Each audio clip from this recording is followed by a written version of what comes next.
लीला के शुभारंभ के प्रथम दिन पूज्यपाठ परम संत स्वामी जी महाराज की जन उपस्थिति में मनाया जाने वाला ये महान पर्व और खुशी की बात ये है कि आज ही हमारे स्वामी जी महाराज का भी जन्मदिन है। जय गुरुदेव। मैं आप सबसे अनुरोध करूंगा कि आप सब एक एक शब्द को बड़े गौर के साथ सुने। प्रथम दिन की गांव की जनता की तरफ से अपील गन्ना का गीत कह रहा हूँ अभी गाओ। बता दो प्रभु तुमको पाऊं मैं कैसे, बता दो प्रभु तुमको पाऊं मैं कैसे, बता दो प्रभु तुमको पाऊं मैं कैसे, बता दो प्रभु तुमको पाऊं मैं कैसे, लोक सन्मुख आऊं मैं कैसे, लोक सन्मुख आऊं मैं कैसे, प्रभु तुमको पाऊं मैं कैसे, बता दो प्रभु तुमको पाऊं मैं कैसे, कभी सोचती तुमको लोकल पुकारूं, कभी सोचती हूँ तुमको रोकर पुकारूं, कभी सोचती तुमको रोकर पुकारूं, कभी सोचती तुमको रोकर पुकारूं, ऐसा मैंने को बनाऊं मैं कैसे, ऐसा मैंने को बनाऊं मैं कैसे, तुमको पाऊं मैं कैसे, बता दो प्रभु तुमको पाऊं मैं कैसे, मैं मिल जाए आय की अपना तब मेरी पीर बुझानी, हे प्रभु मैं आपा को खो करके आप में मिल जाऊं और मेरी पीड़ा बुझ जाए तब पीर खत्म होगी, और शरीर की पूजा से ये होगा नहीं। तो आश्चर्यजनक चमत्कारी जो संदेश आपके बीच होने जा रहा है बड़े गौर के साथ सुने। सर्वत्र विराजमान मेरी आंखों की ज्योत, मेरे सर्वस्व परम पुरुष पूर्ण धनी परम ज्ञानदाता और भक्ति मुर्शिद सारी सकल सुल्तान और मशहूर फकीर परम संत सच्चे सर्वेश्वर पूज्यपाद स्वामी बाबा जयगुरुदेव जी महाराज जो शब्द रूप में यह कहीं सर्वत्र विराजमान है। हमारे गुरु प्यारे पूज्य स्वामी जी महाराज की प्यारी संगत के प्रेमी भाई बहनों और बच्चों, विनती है कि आपके हितों के वास्ते इस अद्भुत पर्व पर जो संदेश दिया जा रहा है इसे आप बड़े गौर के साथ सुने और अमली जामा दे।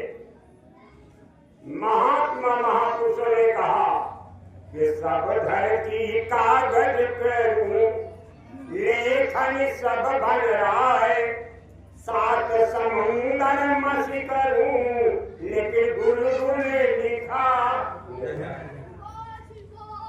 सारी धरती को कागज बना दूं और जितने भी बजराए हैं यानी जंगल के श्रेष्ठ पेड़ हैं उनको कलम बना दूं और सात समुंदर की स्याही बना दूं, लेकिन गुरु के गुरु को लिखा नहीं कर। पहली बात तो ये है जो अनेक है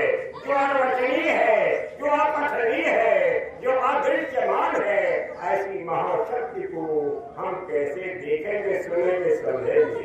एक बात, दूसरी बात ये कि तेरा की जो पात में पात पात में बात, क्यों संतों की बात में बात बात में बात।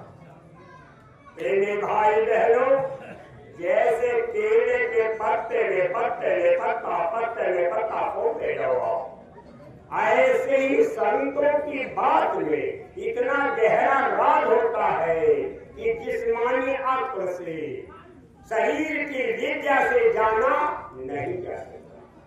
बोलो आप क्या बोलोगे? आप क्या बोलोगे जब सीधे कहा कि मत की रति गति भूति भलाई, जब यही जतन जहां जो पाई, सो जाने सत्संग लोक वेदना आन उपाय। मत मत किसको कहते हैं? मत माने ये का एक जो बुद्धि आश्चर्यजनक ढंग से प्रकट हो जाए उसको कहते हैं मत। अकल काम नहीं कर रही थी, बुद्धि काम उड़ गई, घटनाओं की संभावना बढ़ गई। जरा भी चूक होती है तो महाभयंकर घटना घट जाती है। हे मालिक, ऐसी विषम परिस्थिति में क्या किया जाए? क्या किया जाए? ये ऊट पटांग रास्ता है। जड़ चेतन को दोष में विश्व दीन करतार, संग हंस गुण कहे पर परिहरिवारी बेकार। जड़ चेतन गुण दोष से सजी हुई सृष्टि है। मैं आपसे पूछता हूँ, गुण और दोष को अलग आप कैसे करोगे? जड़ और चेतन को आप कैसे अलग करोगे?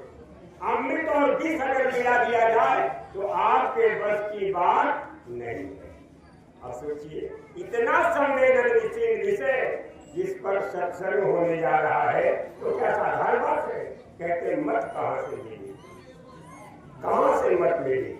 यानी जिसके मिलते ही अंदर की मत गिर जाए, अंदर की रूह जग जाए।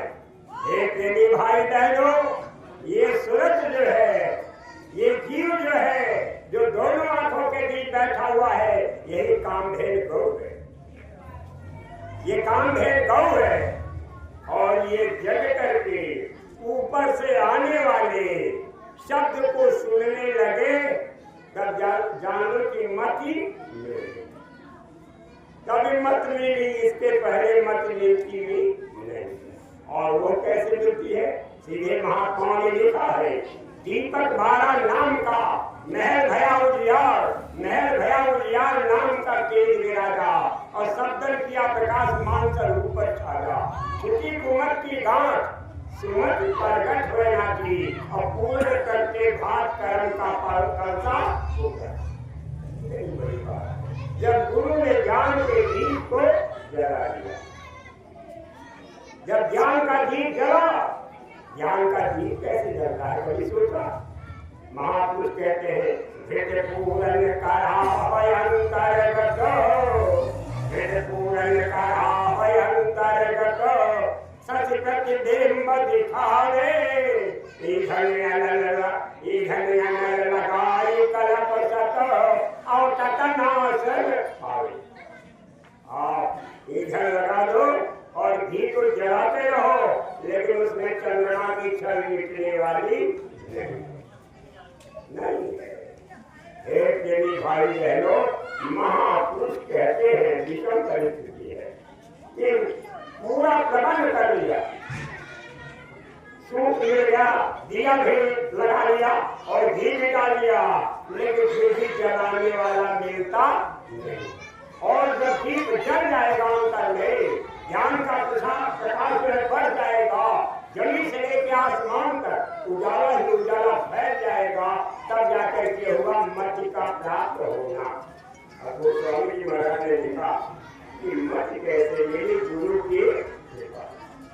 और जब मति मिली तो कीरत, कीरत किसको कहते हैं? कीरत माने किसने इसका प्रेम है? ये देवी से प्रेम करता है, देवता से प्रेम करता है, या 35 करोड़ 9 करोड़ दूरदर्शन बैरांतों का मूल से प्यार करता है। ईश्वर ब्रह्म पारम महाकाल से प्यार करता है। यह सब कुछ अलग से प्यार करता है। ये सब जी महाराज या नानी महापुरुष से प्यार करता है। संवेदनशील विषय, इसकी रति किसने है? जब तक रति को आप सिद्ध नहीं कर दोगे कि मेरी रति का प्रधान बिंदु मेरे गुरु महाराज है, जब ये सिद्धम हो जाएगा और परीक्षा में पास हो जाओगे तब आपकी गाड़ी आगे चल पड़ी, वरना आगे बढ़ने वाली तीरथ। इसलिए इस तीरथ सूरत की है।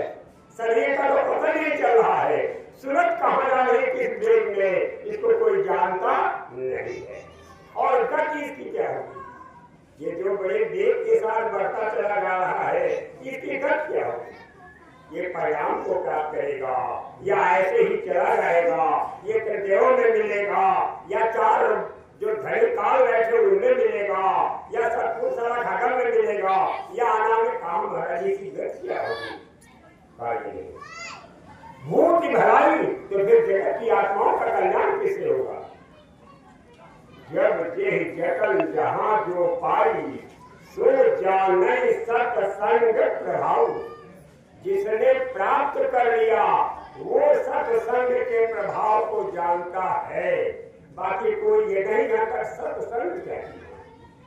सत किसको कहते हैं? जिसका कभी विनाश न हो, उसको नैनम छेनम की साथवारी, नैनम दहकाओ का न चैनम के जनता को रसों से मारता। आत्मा का विनाश नहीं। ये स्थूल शरीर, लिंग शरीर, सूक्ष्म शरीर और कारण शरीर ऐसे जब चारों उतर जाते हैं और ये आत्मा जो दोनों आंखों के बीच बैठी हुई है उस शब्द में जाकर के जो शास्त्र सत्य है उसमें जब विलय कर जाता है तब सत्संग कहलाता है। जगत में जो सत्संग आप देख रहे हो इसको सत्संग नहीं कहते हैं। हे प्रेमी भाई बहनों, कोई आपके बीच बोलने के लिए आया और आप पहुंचे कहे 10 मिनट आप किसकी मौत से आया है, किस रगा में आया है, किस हुक्म से आया है, ये जानना न सुनना न सुनना न समझना आप कैसे बोल रहे हैं। इसलिए सत्संग का विषय शांत में कर रहा हूँ, लेकिन शांत में जरा अपनी समझ दिखाओ तो मैं आपको बुद्धिमान मानूं। एक चुनौती आपके लिए देता जा रहा हूँ, बड़े सावधानी के साथ सुनिए। महापुरुषों ने लिखा है कि जब सूरत अंतर साधना में बढ़ेगी तो तमाम तरह के निशान आएंगे, तमाम तरह के चिन्ह आएंगे और आपको गुरु महाराज ने जो बताया है वो गुरु महाराज बताएंगे। साथ ही साथ तमाम शक्तियां होंगी और चमत्कारिक ढंग से आपको ज्ञान कराती रहेंगी और सदने ज्ञान कराता रहेगा और ऐसी ऐसी अभूत पहेली आएगी कि अकल उड़ जाएगी, आपके बस की बात नहीं। अब कैसे कहाँ है? इशारे में कह रहा हूँ कि उमा राम बिकरी मोह नतम धूम धूरी मिसोह। हे उमा, भगवान शंकर कह राम विषय, राम के विषय से जुड़ा हुआ एक विलक्षण विषय कह रहा हूँ कि ऊपर अज्ञान का तिमिर छाया हुआ है, मोह है और मोह सारी व्याधियों का मूल है। जब आपकी श्रद्धात्मा में चल रही है तो वहां भी अज्ञान फैला हुआ है, अंधेरा फैला हुआ है और धूल फैली हुई है। इतना अज्ञान का धुंध फैला हुआ है कि आपकी अकल काम नहीं कर रही है। समझने का राम क्या है? राम कहाँ रहते हैं, कैसे मिलते हैं? ब्रह्मा विष्णु शंकर देवी देवता क्या है, कहाँ मिलते हैं, किस मंडल में मिलेंगे? ये स्थूल शरीर में, लिंग शरीर में, सूक्ष्म शरीर में या कारण शरीर में? और उसके बाद कौन मिलेगा, किस मंडल का स्वामी मिलेगा, इसका कोई ज्ञान जगत के जीवों को नहीं है। हे प्रेमी भाई बहनों, ये बड़ा गंभीर विषय है। रामचरितमानस आप उठा करके देखो, उसमें एक वर्णन आया है, नन्ना का वर्णन है, एक टिपिकल आपके सामने रख रहा हूं। कैसे गोस्वामी जी महाराज ने नहीं लिखा और गोस्वामी जी महाराज ने जो रामायण लिखा है तो कहता कागज की देखी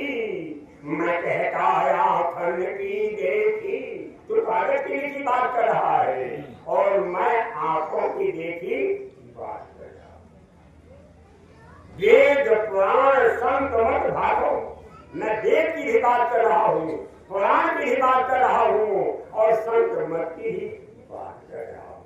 आप बड़े गौर के साथ सुने, कितना गंभीर विषय है संत मत बता रहे हैं। अब मैं आपसे कहूँ कि आप स्वामी महाराज के वचनों की किताब पढ़ो।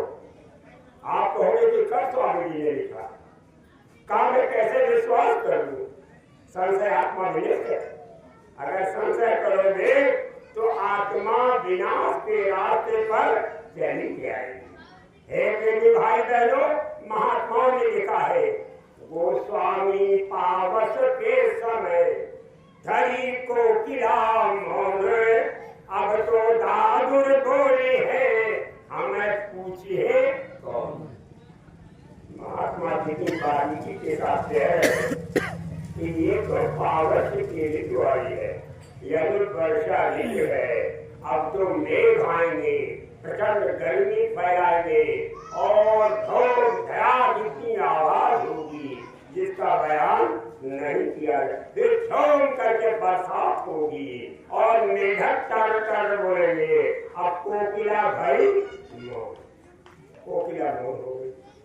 अब अगर किसी से पूछ लिया जाए कोकिला मौन क्यों हो गई और क्या गजब का संदेश आता है, आखिर ये क्या है?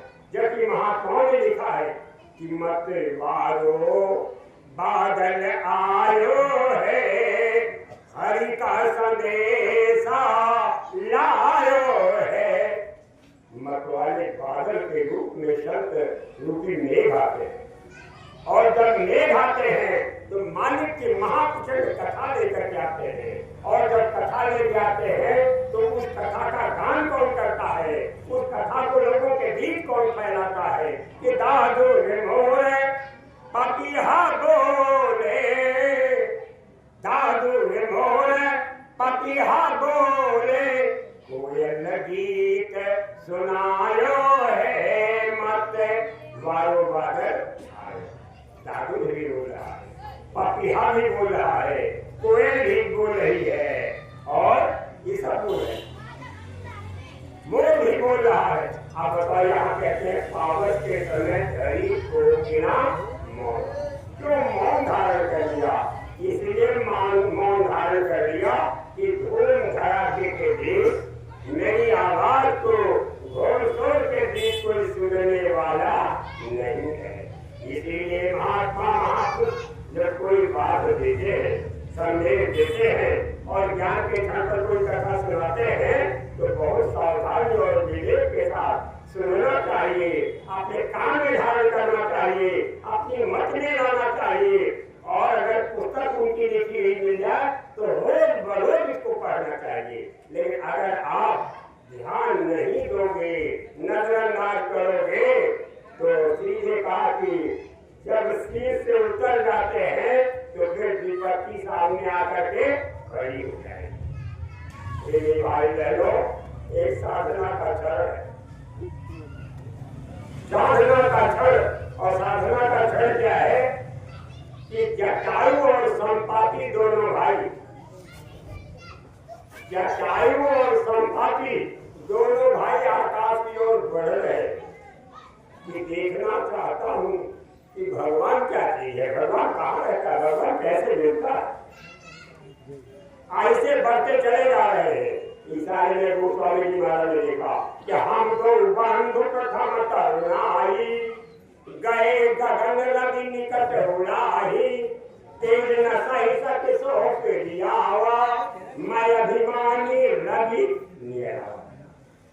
कहा। वो जटायु जो है भगवान भास्कर के तेज को न बर्दा करेगा। 15 करोड़ किलोमीटर की ऊंचाई पर भगवान भास्कर है। कितना? 15 करोड़ किलोमीटर की ऊंचाई पर तेज को नहीं बर्दाश्त कर सका, वो दौड़ के वापस आ गया। कहा मेरे बस की बात नहीं है। जब तक महाकाल पुरुष के सरहद को नहीं पार करोगे आप आगे जा नहीं सकते। संपाति ने कहा कि मैं ऐसे लौटने वाला नहीं, मैं मर जाऊं मंजूर है, लेकिन मैं देखूंगा भगवान भास्कर किसको कहते हैं। वो बढ़ता चला जा रहा है। फिर हुआ नतीजा क्या कि जय पंख तन तेज अपारा, पर भूमि कर घोर चिकारा। चंद्रमा नाम मुनि एक वोही, लागी दया देख कर सीधे गिर पड़ा। और वहां कौन थे? चंद्रमा नाम के एक मुनि।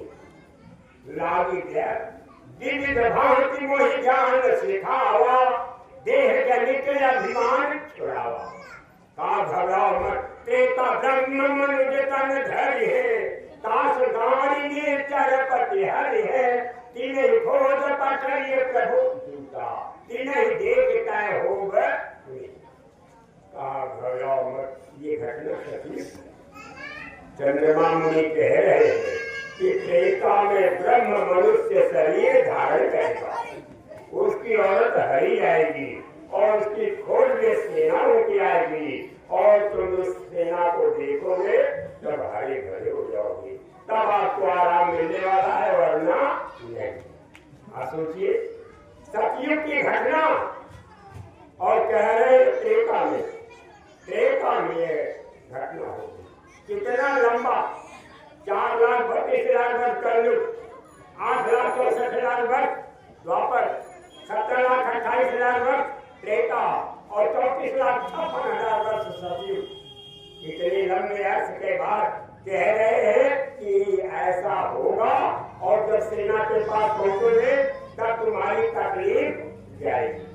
और उसी रामायण में कहा जा रहा है कि देखो लक्ष्मण को एकदम तो फसैया पकड़े हैं, वहां लगा, और तुरंत सुखेन बैज बुलाएंगे, और सुखेन बैज जैसे जरा सा जड़िए लगा कर उन्हें पिला दिया, तुरंत बैठ गए। वो क्या, अब चंद्रमा नाम मुनि बड़े हैं या सुखेन बैज बड़े हैं, जो महाराजा रावण की बैठे थे। ये क्यों आया प्रसंग, जरा सोचने की जरूरत है। जब आप अंतर में बढ़ोगे, ऐसे दूसरे मंडल को जब आप पार करोगे, निरंजन भगवान के यहाँ और ओंकार पुरुष के यहाँ इतनी तगड़ी छटाई होगी, ऐसी कटाई होगी, इस तरह परेशान करेंगे। सीधे लिखा कि हे विधना कैसी रच दी, दूर बसो मार गाँव। मीरा महारानी ने कहा कि आपने कैसा देश मेरा बना दिया कि दूर मेरा गांव बस रहा है। कोस कोस पर पहरा बैठा और पैर पैर बट मार, एक एक कोस पर पहरा बैठा हुआ है, और कदम कदम पर जेब कतरने वाले। ये आपको आसमान में मिलेंगे, और ऐसा फेंक के मारे 12 हो, इतना जबरदस्त बाण का प्रहार करते हैं कि आप बर्दाश्त नहीं कर सकते हो, इतनी कठिन पीड़ा देती है। सीधे लिखा महात्माओं ने कि उनका पार 400 रुपये, जिन मन तन गति पति खोई। सीधे इशारे में कहते हैं, दो दल सम्मुख आन जुड़े हैं, सूरा लेट लड़ाई, टूक टूक है गिरे आन पे लौट नहीं वह जाई। गुरु से लगन कठिन है, बड़ा कठिन है, इतनी विकट मार पड़ती है कि केवल वो साधक है। कहा सीधे अतुल जूझे ही बड़े, मुंह टाले घर दूर, सिर साहिब को सौंपते सोच न कीजिए सूर। अपने सिर को साहिब को सौंप दो, और जब साहिब को सौंप दोगे तो होगा क्या? इशारे ने कहा, ये जो प्रार्थनाएं भी लिखी गई ऐसे नहीं लिखी, लिखा है कि सिर को चढ़ा दिया जब भी, सिर को चढ़ा दिया जब भी, कदमों के ध्यान के घर बार जान माल की। क्या जरूरी है, जब सिर को आपने चढ़ा दिया अपने मालिक के कदमों पर, तो घर की क्या जरूरत है कि हमारा घर सुरक्षित रहे और बढ़िया रहे, और बढ़िया महल बन जाए, और हमारी खेती बाड़ी सुरक्षित रहे, और हमारा जान सुरक्षित रहे, और हमारा माल और मुल्क सुरक्षित रहे। इनके चाहने वाले, विषय वासनाओं के लोभी, इच्छाओं की तरह में बहने वाले उस प्रभु के देश में नहीं जा सकते। वो की बात समझ लीजिए, इसलिए बड़े गौर के साथ सुनिए। अब वहां जब पहुंचे, घटना घटी फिर पड़ी। ऐसे चंद्रमा नाम के मुनि प्रकट हुए और तमाम तरह का ज्ञान बताने लगे। कहा महाराज जी आप कौन? कहा मैं चंद्रमा। कहा चंद्रमा हमारे स्वामी महाराज ने रूप बताया, तीसरा नाम और रूप चंद्रमा। तो क्या आपको रूप हो या मनुष्य शरीर में हो या कोई शक्ति? नहीं, मैं वो रूप नहीं। वो स्वामी महाराज ने कहा चंद्रमा नाम मुनि एक होही। इकाई में आप समझिए कि दृष्टि के बारे में आपको बताया जा रहा है, वो ही आपसे मिल रहा है मुनि है। और मुनि में गड़बड़ी भी हो सकती है, मुनि न हो यह निश्चय हो रहा, हनुमान के जो मिला वो महान बात है। महाराज जी आप तो बहुत मधुर बोलते हो। कहा हाँ यहाँ से दयाल पद की शुरुआत होती है, इसीलिए मैं मधुर बोलता हूँ। प्रेमी भाई बहनों, जब तक चंद्रमा की लिए चलता हूँ आपको भंडार व्यवस्था की ओर। देखते हैं रामपुर मथुरा के अंदर भंडार व्यवस्था कैसे चली हुई है। जय गुरुदेव चैनल नदवई, नव वर्ष का आज प्रथम दिवस। जय गुरुदेव। रात में तब समझ लो कि मालिक की दया कृपा की शुरुआत होने जा रही है। भोजन भंडारी अपना सेवादार सब लगे हुए हैं। ये साधना का रास्ता है। प्रतिवर्ष यहाँ पर ये व्यवस्था चलती है। तो पूरे गांव जो रामपुर गांव है जिला मथुरा का, वहाँ सभी के लिए यह भोजन प्रसादी बनाई जाती है। और उनसे क्या काम, सभी देवता छाड़ के जपिए गुरु का नाम। पति प्रताप पद को भरे, पति धरे विश्वास, आम दिशा चित्त में नहीं सदा जो पीऊ की पतिव्रता के हेतु और नाम सुहाय, सिंह बता दो लंघना तो भी घास न आए। पतिव्रता माई रही काली सामने आप देख रहे हैं आगरा से गाड़ी आ रही हुई है। उधर सामने जो वाहन खड़े हुए हैं एक गाड़ी दिख रही है वो तब जा करके कहा कि सेवा बांधवी कर साई कोई, सेवा बांधवी करता ही कोई काल नवावे माता। अगर सच्चे साहिब की सेवा बंदगी करोगे ये काल मथा टेक देगा, नहीं तो ये तीन काल ये चारों बैठे हुए हैं इतना तंग करेंगे, हैरान और परेशान करेंगे, क्या बात नहीं है। अब आप फिर कभी सत्संग में बुलाओगे, आपके लिए सत्संग सुनाऊंगा, लेकिन आप सत्संग कहूंगा कि 4-6 वचन जरा महापुरुष के पढ़ ले, क्योंकि मैं हुक्म के दायरे में ही लोगों के लिए बोलता हूँ और शरीयत को मैं ना बेटा नहीं बोलता।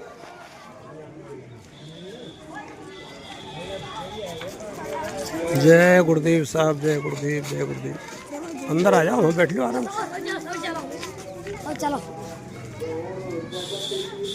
बल्कि साहिब कह रहे जगत के जीवो, जैसे हमारे स्वामी महाराज आपके लिए समझाते रहे और आपने सत्संग सुना और हम सुना फिर भी बहुत उत्साह से माता है। स्वामी महाराज ने सीधे कहा, एक शब्द कहा कि जैसा तुम मेरे आगे हो वैसा ही पीछे भी तुम करते रहना। अब इसका तेरा बताओ तुम, इसका तो सोचो दूर तक, यानी जिस तरह की सेवा भक्ति और शरीर और आत्मा की सेवा और मन की कटाई और पकाई को नियत परख रहे हो, ऐसे ही जब मैं तुमसे ओझल हो जाऊं तो उस समय भी ऐसी ही सेवा करते रहना। इसलिए कि अब मैं ऐसे तुम्हें चारों तरफ दर्शन नहीं, अब मैं कहाँ मिलूंगा कि घट में है सूझे नहीं वो स्वामी या संसार को भयो मोतिया। अब तक नहीं था लेकिन अब मोतिया और कहाँ छिप गए। सही बोले नाम है, स्वामी महाराज ने कहा सही नाम है। दरवाजे पर घाट पर बैठोगे तो मैं मिलूंगा, नहीं तो अब दरवाजा कौन है? ये दोनों अच्छा तेरे पूजन को भगवान, तेरे पूजन को भगवान बना मन मंदिर आलीशान। अगर उसकी पूजा अर्चना करना चाहते हो तो ये आलीशान जो मंदिर बना हुआ है, इस मंदिर के दरवाजे पर आओ, काम बनेगा। मेरी जीत लोगों तक पहुंची, मैंने तो देखा था कि घाट है आप कहा कि एक तर्ज है, घाट में घाट पर बैठा और बराबर पहरा दे रहा है और अपने घर को छोड़ के कहीं नहीं, घर को छोड़ के कहीं न जाता, घाट तो पहरा देता है। अब आप घाट किसको कहते हैं? ये है तीसरी आंख। ईसाई ने अंग्रेजी में कहा if thy eye is single, you shall see eternal life। यदि तुम्हारी एक आंख हो जाए तो परमात्मा के प्रकाश को देख सकते हो। एक आंख होने पर एक आंख हो जाए, कहा एक आंख हो जाए, कहा उसने भी कहा है तिल के तिल भीतर, है तिल के तिल भीतर, बिरला साधु पाया है मेरी नजर में मोती आया। कहा कहाँ है कि आंख तो देख रहे हो यहाँ है, लेकिन दिखाई नहीं देगा, सीधे में भी नहीं दिखाई देगा। लेकिन किस तरह आंख होती है वैसे ये कहा आंख यहाँ भी है, जैसे शिव ने देखा है। कहा उसमें कहा देखो, कहा तिल के अंदर तिल और उसके अंदर तिल। आप अपनी आंख देखो, 3 तिल है। स्वामी जी महाराज की आंख देखो, 3 तिल है। ऐसे जब आप घर में घाट पर बैठो, अपने चित्त में धारण करो और धीरे धीरे देखते देखते आंख पर आ जाओ। 3 तिल, 2 काले और 1 सफेद, 2 काले सतपुरुष और आगम पुरुष के लिए 2 कुर्सियां लगी हैं और बीच में 2 कुर्सी है, उस पर अलग कुर्सी महाराज बैठ करके जगत के जीवों का पहरा देते हैं। वो सम्मान के लिए लगा। कहते हैं बीच के तिल को स्वामी जी महाराज के तिल में मिलाओ, कड़ी साधना करो और जैसे आप में आप मिलाओगे तो नजारा आगे का खुल जाएगा। इसके पहले खेल ये शुरू होने वाला नहीं। आप सबसे विनती है कि जरा करीने के साथ आगे बढ़ो। जब स्वामी जी महाराज ने कहा कि मैं तुमको देख रहा हूँ, तुम मुझको देखो, इधर उधर भटकने की जरूरत नहीं है। इनको उनको अगर देखोगे तो फंस जाओगे। मैं तुम्हारे अंदर बैठा हुआ हूँ और तुमको तो मैं घर में देख रहा हूँ और तुम इनको उनको देख रहा है। महापुरुष समझाते हैं पंडित साहब, कहते हैं ये जगत की रीत जो चलती चली आ रही है, मैं जलम जगत की रीत, इसकी रीत को देख कर मुझे जलन पैदा होती है। कभी देवी की चर्चा, कभी देवता की चर्चा, कभी निवेदन की चर्चा, कभी ओंकार की चर्चा, कभी निराकार की। जब कहा है कि एक भल हो सो एक भल, एक आसवी स्वाहा, केवल एक की पूजा करो। वो कौन? कि गुरु गुरु गाव रे तू, गुरु गुरु गाव रे तू, गुरु मुख प्यारे, गुरु तेरी नैया लगाने के किनारे। आप इस आत्मा की नाव को ले जा करके सब लोग में पहुंचा देंगे। फिर 4 लाख योनियों में आवागमन नहीं होगा। जब भी आप गीत गाओ, सोते जागते उठते बैठते, केवल गुरु की गीत गाओ और संसार के जाने के लिए, संसार की सुख सुविधा के लिए, संसार के रोग से मुक्ति के लिए और संसारिक व्यथा कथा को सुधारने के लिए मत बैठो। कहा तुम्हारी बात को सुनते सुनते मेरे कान पड़ गए और अभी वो गीत बंद नहीं हुआ, केवल गुरु गुरु गाओ, इसके अलावा कुछ मत। आप संतों की वाणियों को उठा करके देखो, गुरु को देखो, और जब गुरु महाराज प्रसन्न हो जाएंगे और मां की छवि में ऐसे सामने आ जाएंगे, तो देखते देखते गुरु महाराज की आंख देखो और आंख में दीप का तेल देखो, जैसे तेल से तेल टकराएगा फिर शुरू हो जाएगा। इसके अलावा कोई दूसरा रास्ता नहीं है। बड़े गौर के साथ सत्संग सुनिए। बोल जहाँ देखो कहाँ कपट है, रास्ते की धरती जगत में मैं देख रहा हूँ, मंदिर में जाऊँ तो, मस्जिद में जाऊँ तो, गिरजाघर जाऊँ तो, गुरुद्वारे में जाऊँ तो, यत्र तत्र जट जहाँ कहीं भी जाऊँ, देश विदेश में हर जगह जो है कपट है, कपट है। हृदय कपट बड़ देश धरी, वचन कहिए बड़ ढोल, अब के लोग महल जो क्यों नहीं बड़ ढोल, सबके अंदर में आभार कपट और वचन बहुत छोड़ करके कहेंगे। और अब ऐसा होगा बकुल पंख की तरह मालूम पड़ेगा कि जैसे इनमें कोई बुराई नहीं है। आप कैसे प्रेम करोगे, किसी से प्रेम करोगे, कौन महात्मा मानेंगे? महात्मा महात्मा होते हैं। सीधे कहा है कि झूठे गुरु के पक्ष को तगत न कीजिए वार। अगर आपको पता चल जाए कि ये झूठा है तो उसके पक्ष को तत्काल छोड़ दीजिए, तब तो आपका भला वरना कल्याण होने वाला नहीं। अब कैसे आप समझोगे कि कौन झूठा है कौन सच्चा है, कौन सा तराजू आपके पास है? आपके पास कहाँ विवेक पैदा हुआ है कि आप किसी को पहचान सको? महात्मा महापुरुष इशारे में समझा रहे कि सबके अंदर कपट है। जहाँ कहीं भी तन से जुड़ी हुई मन के विषयों का चर्चा हो, समझ लीजिए कि ये फसाद है, ये धोखा है।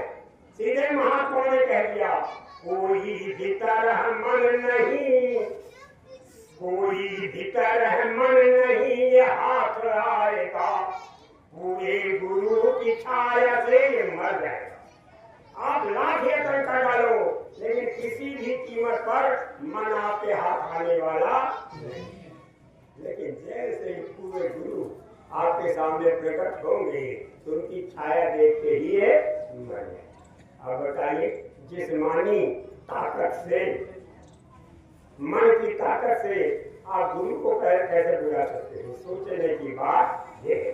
जब तक विवेक नहीं होगा, होगा विवेक मोह ब्रह्मागा, तब रघुनाथ चरण लागा। जब विवेक पैदा होगा तब रघुनाथ के चरणों में अनुराग पैदा होगा। और विवेक का सागर कौन है? संत विवेक सागर सब जाना, जहाँ विवेक कर बना। संतों को विवेक का सागर समझो, और ये सारी धरती हाथ में रखे हुए देव के समान है। विवेक के साथ आप समझे, जब तक संतों के पास नहीं जाओगे, सदगुरु के पास नहीं जाओगे, महात्मा महापुरुष नहीं मिलेंगे, विवेकी पार्थी नहीं मिलेंगे, शिष्य और सत्संगी नहीं मिलेंगे, तब तक ये मनोरथ से दौड़ने वाला नहीं हुई। मन के भीतर कपट, कान में उदास, मन के भीतर कपट, कान में उदास। जगत के जो भी जीव है, ऋषि मुनि जो भी व्यक्ति, सबके भी कपट, उनके अंदर मेरा बासा नहीं। हृदय कपट बड़ देव धारे, वचन कहिए बरसो, खाली आपको मोहित करने के लिए, आकर्षित करने के लिए, अपनी तरफ बुलाने के लिए जो खाया रच रहा है, उनके अंदर में बास नहीं बैठा हूँ। साफ सुनिए, बोलिए। काहू से दिल ना मिले तो कैसे फिरे उदास। हे परम प्रभु, हे परम दयालु दाता, हे महाराज जी, घर घर बैठा साइया सुनी से न कोई। आप घर घर में विराज रहे हैं, शब्द स्वरूपी संग है, कभी न होते दूर, धीरे रखिए चित्त में दिखेगा शतनूर। जब मेरा मन किसी से मिल ही नहीं कर रहा है और मिल ही नहीं रहा है, तो बोलिए मैं उदास नहीं फिरूंगा तो प्रसन्नता का वेग कैसे आएगा? सोचने की बात यह है।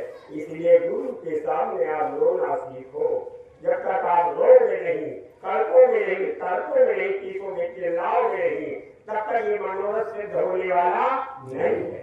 बोलिए। दुनिया फिर मर जाएगा, चादर दीजिए वो। महात्मा महापुरुष कहते हैं, अभी तो गनीमत है, ये चादर धोवा लीजिए।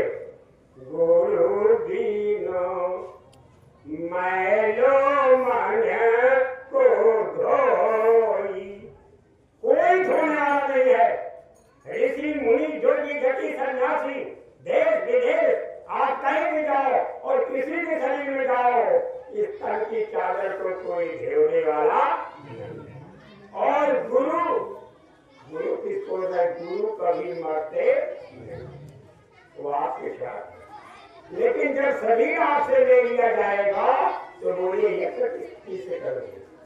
यत्र की सूरत खत्म हो जाएगी। अभी आपके शरीर में है, आपके शरीर में है और आपको होश है। आप अपनी चादर को धुलवा लीजिए। गुरु से ही प्रार्थना कीजिए, गुरु ही सारा खेल करेंगे। अगर ये कहिए कि इनको गुरु माने या उनको गुरु माने और उनको गुरु माने, तो आपकी पतिव्रता भक्ति दूषित हो जाएगी, आप मैली हो जाओगी, ये विचारी हो जाओगी। पति प्रतिकूल जन्म जहदाई विधवा हो पाई करना। पति के प्रतिकूल अगर जीवन गुजारोगी तो तलवार में विधवा हो जाओगी, आपका मनोरथ अधूरा हो जाएगा। इसलिए आप सबसे विनती है कि आप केवल हमारे गुरु महाराज को देखें।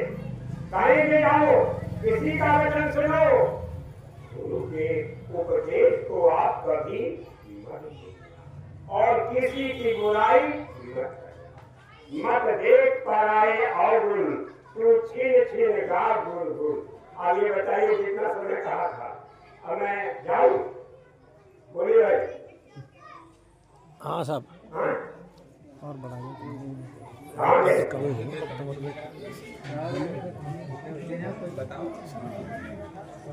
है।